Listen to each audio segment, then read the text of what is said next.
Well, hello, my name is John Paul Close. I am the founder of Sustainocracy. It's a new society model based on core human values. But this time, I would like to talk to you about the entrepreneurship, 21st century.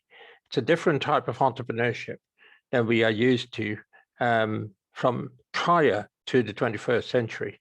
I'm going to share my screen to share also a presentation with you to follow up on what I am going to try to say. And what justifies the fact that I can talk about the 21st century entrepreneurship is because I'm dedicated to it in Sustainocracy. But it's also because I've been active personally in my life as a serial entrepreneur, also in the other different types of entrepreneurship. Entrepreneurship, as I call it, Entrepreneurs 3.0 or 2.0. But to get to this point, I would have to explain to you what it's all about.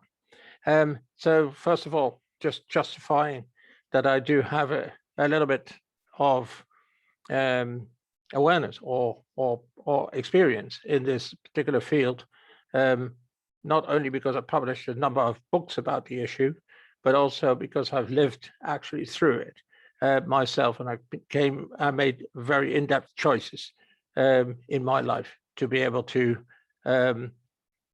sustain what I have to say. So allow me to go into history of entrepreneurship.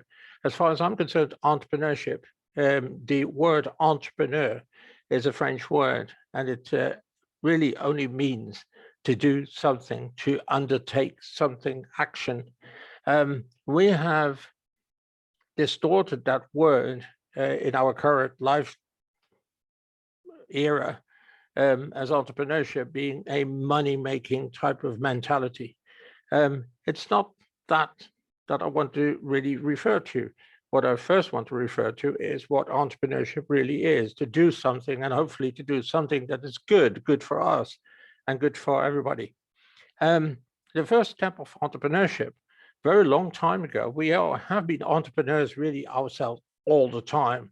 We are today even all the time, every day. Even getting out of bed in the morning is a type of entrepreneurship, to do something and then to make your choices during the day. That is a form of entrepreneurship.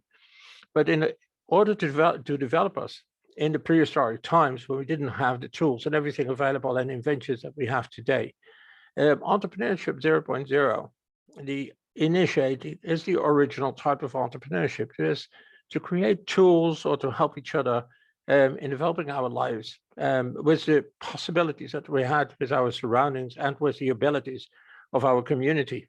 It is a kind of a do-it-yourself community for yourself or for the family or for the benefit of the community. It was extremely need-driven.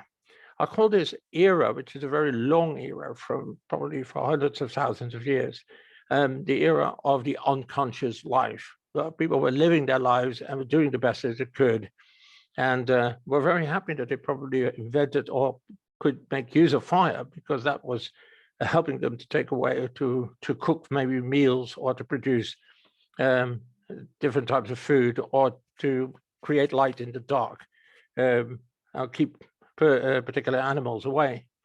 But it was all a relatively unconscious life. It was like taking life for granted as it is. One did not really have very much more experience than what daily life was presented to the people themselves. The next step is more the historical type of entrepreneurship, as I call it, and for now, entrepreneurship 1.0, is that where you started to make tools for somebody else. And we would either swap it or we would have some kind of a payment for it. This was a minor type of industrial activity. It was very much focused on quality because of the expertise that was very much put in it by the people who made it. There were certain people who craftsmanship, who could make tools that other people were interested in and probably did not have the same ability. And that is the type of entrepreneurship that we started to develop for other people. This started to get growing into an extent that we not only made tools like arms or arrows or axes or those kind of things for other people, but maybe we even developed boats or transportation systems or other kind of things. That was a very far pre-phase of our industrial area. People were just sharing these kind of abilities with each other based on the needs they had and the opportunity they had to have these facilities available to them. This era, which is very much focused on having a product and a user and the required expertise to make an exchange, that is the type of era which is what I call unconscious competition era.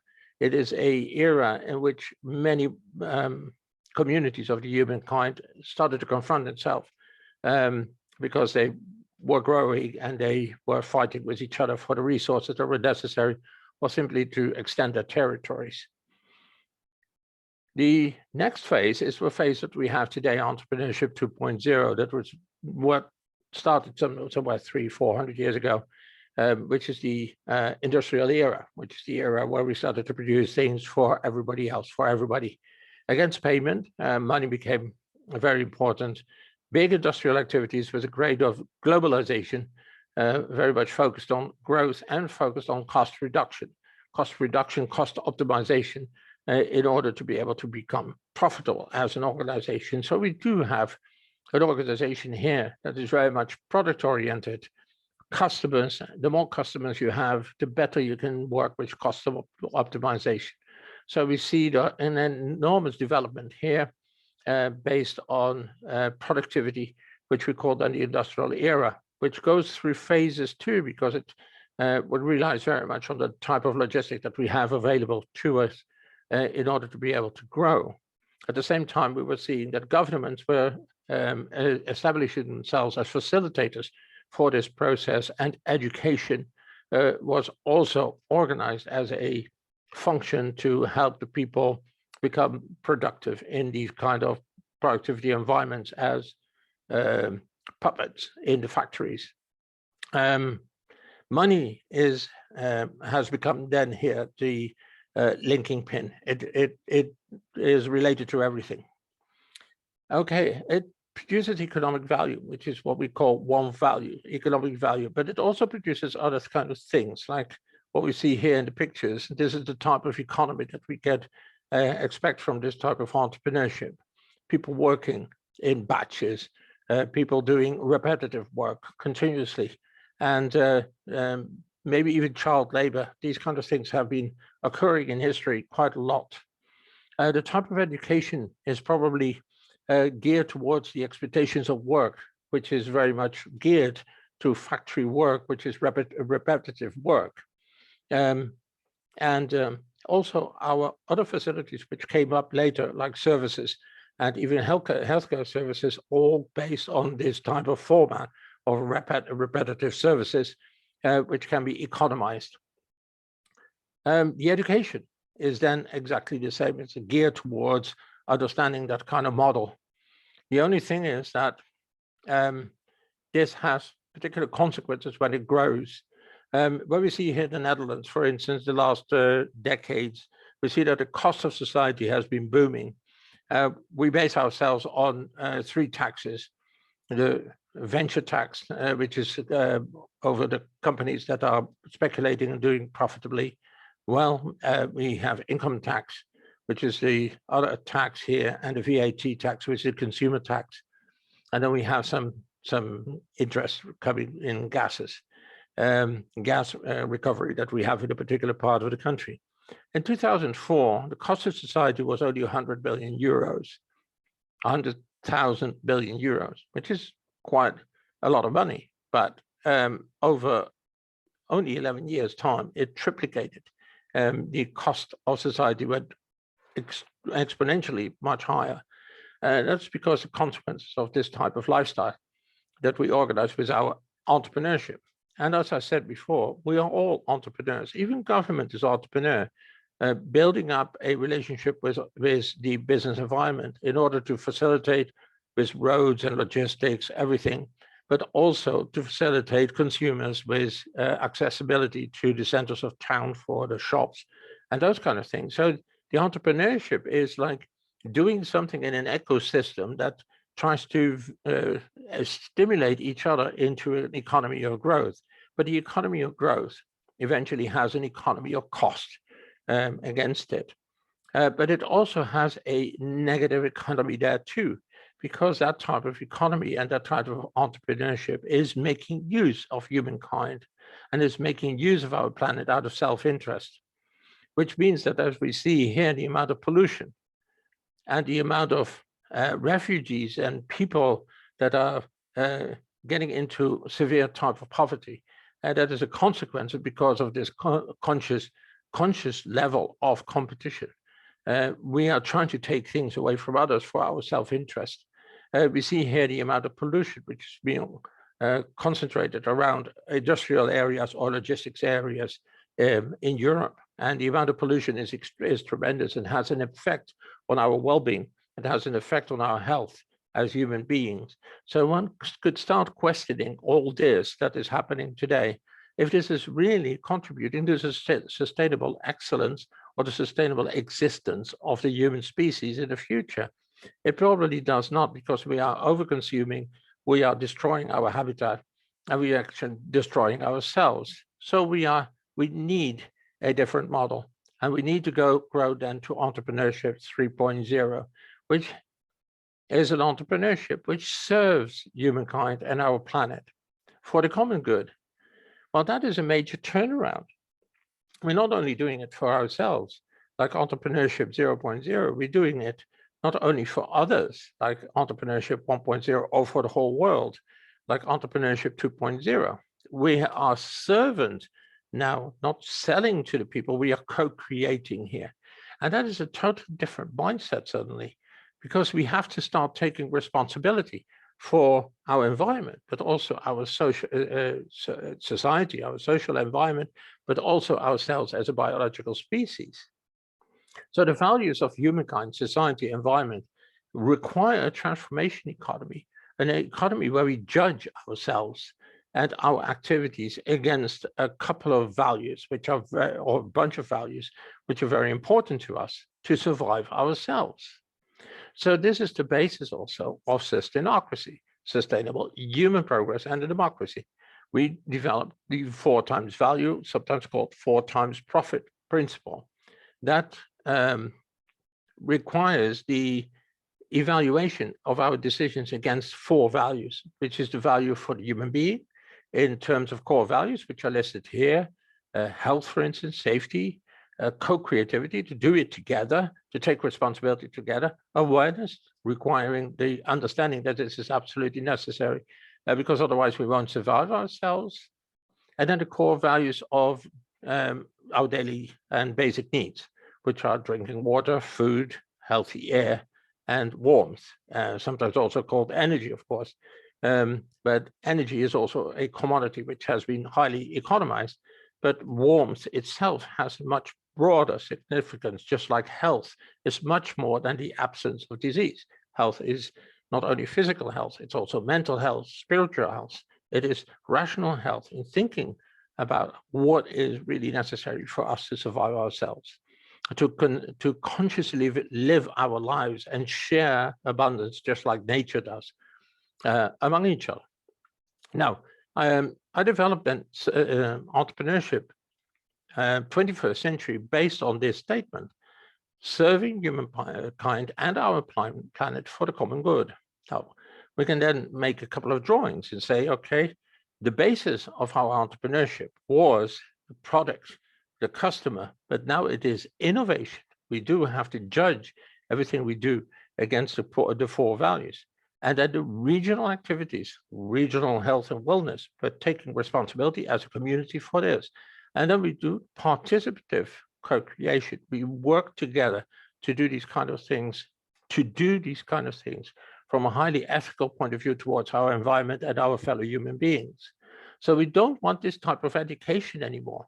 This education, sitting here in groups, listening to a kind of a preacher telling us what to learn, is not anymore the reality which we go for. Within this system, it is how to participate, because we are looking at self-leadership for innovation. We just have to judge all the time, how can we improve things and add value to it rather than distracting or taking value away like we've been doing so far, and which created so many difficulties in the world. So here we go. Then we go to the core values, which we add to it, the core human values, which I have just already stated in the square before, health, safety, awareness, co-creation, and the basic needs. That is one of the pillars here.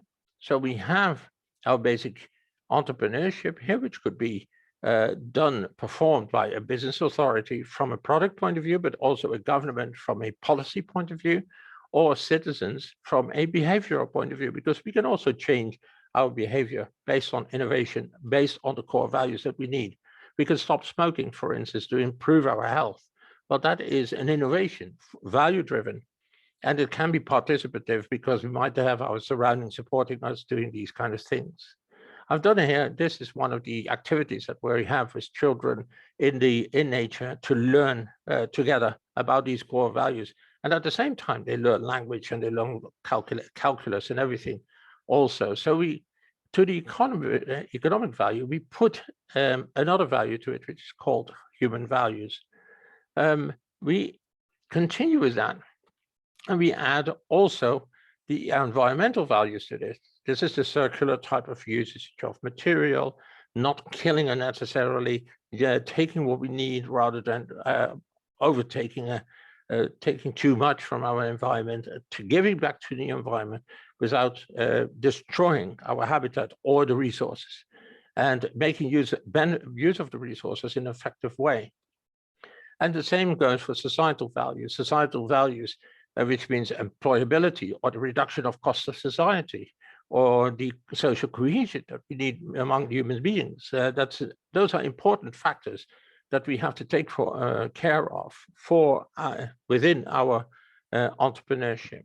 So if I put all these things together, then I say, okay, here we are. We have all these values. This is the entrepreneurship 21st century, which is based on 4 times value or 4 times profit, as we sometimes call it. But the word profit is too much associated to money. So we call it values, preferably to make ourselves understand that values are something tangible, which has to do with our biological and social life, which are real type of values. And then the economic value is there to assure that we have the continuity of the processes. So we can use money as a means, not as an objective. Then that means that our entrepreneurship suddenly rises inside this type of pyramid to situate itself here in the center. But it's not an entrepreneurship which is only done by the individual. It is done by all of us, including the institutions. If you look at government, as I mentioned before, government does policies, but also if you facilitate for health development in the region, then you probably find that the decision-making in government is totally different from what you would expect if we are talking about economic reachability or logistic type of environments or productivity in an industrial environment. And then the decision-making in government is going to be completely different when they situate it here, together with the businesses that develop innovations from a products and services point of view, and they do it together, not only in a double helix, but also with education, and education being a participatory type of education, where the alumni, people come in from a self-leadership point of view and start adding value to the process themselves by thinking and learning about what is already there, what can be improved, and how can we implement that together. And the people themselves, from a cultural point of view and a historical point of view, we have to do some adaptations to our lifestyle in order to complement the activities and the values that we pursue, because in fact, it's all reverting back to ourselves, to our wellness, to our livability, to our relationships with our surroundings, and to the way we deal with our natural environment.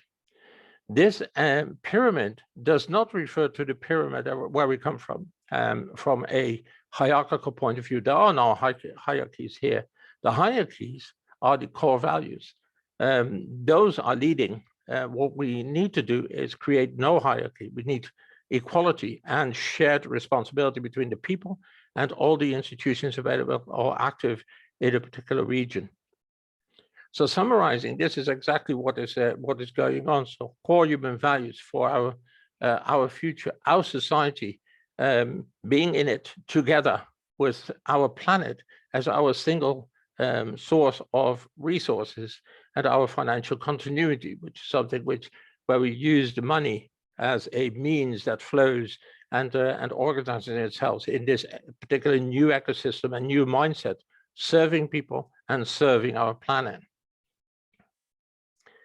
Then finalizing, I have created over time and over 10 years already, since we started. I started with Entrepreneurship 21st Century in 2005, with the first books bringing up the theme of the 4 times profit and everything, even creating an institutional index, trying to look at institutions from that particular point of view, because if they are merely focused on economic wealth, then their institutions can often take value away from the environment or from our social environment, which in the end will be a cost of our society altogether, and also a risk for our society. So these kind of things should not be tolerated in the future anymore.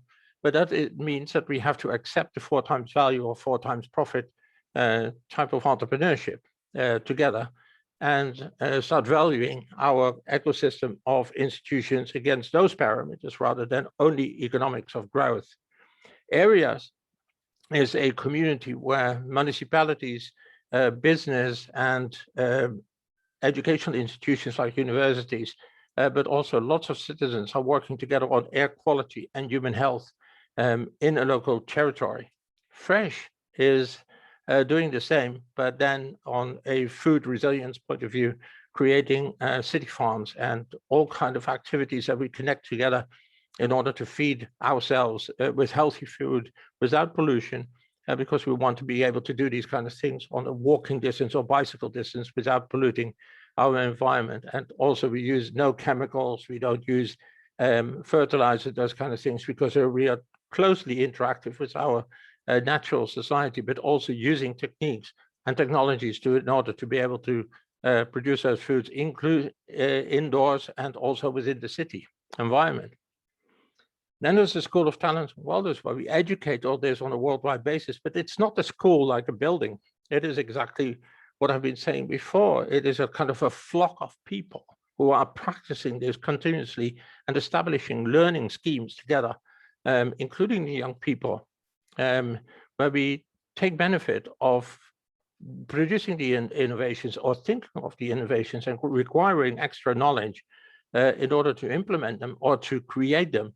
And that knowledge is available through internet or through the university's sort of cognitive type of environments of our schooling system. So the School of Talent is a partnership organization rather than a building with teachers. COSI is a similar organization for the social cohesion on neighborhood level and city level, and creating small heroes, which are very much focused on wellness through participation. So COSI is a community for social inclusion, social integration, but also social innovation. So those are examples of real life, currently existing organizations which are based on Entrepreneurship 21st Century, in which all the partners are valued against those 4 times profit, that's 4 times value.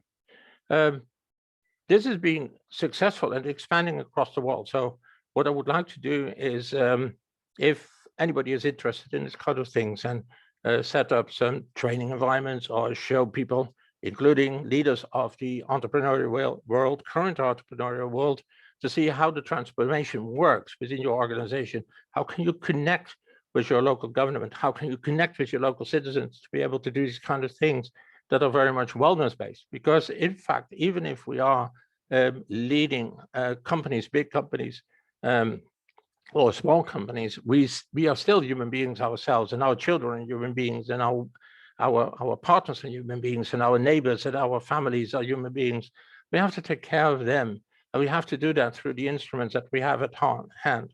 which are the instruments like the functions that we have in society, whether it is high level or whatever level in entrepreneurship or in business development or in government or in education or whatever. So it always has to come back to those values. All right.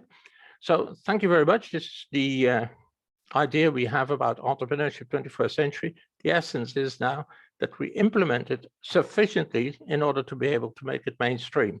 And mainstream means that we can also not tolerate anymore anything less than 4 times value. All right. Thank you very much, and hope to see you soon during the next lecture.